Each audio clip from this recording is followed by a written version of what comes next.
60 pesos per day or 100 pesos per day nyo na pamasahe, bumili na lang kayo ng... Meron din tayo yung mga tag 50 pesos per day, ganyan.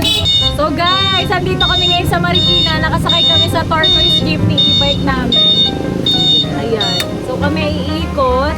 At napaka-smooth gamitin. Tignan nyo naman. Smooth gamitin ang aming e-bike kahit kayo nasa rough road. Pero wag lang sobrang rough road ha.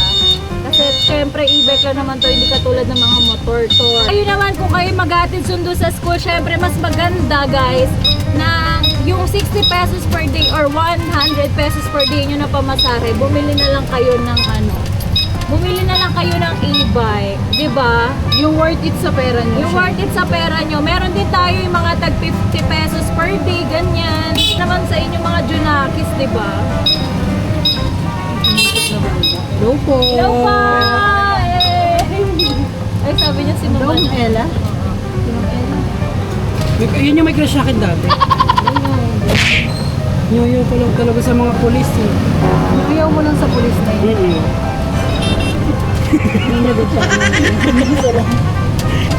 Ang sarap driving ng jeepney Tortoise natin, guys. Grabe na talaga. Kaya yung mga papasok sa school, nagmahal na naman yung gasolina, grabe. Mas maganda na i-ano nyo na lang, i-invest nyo na lang sa e-bike.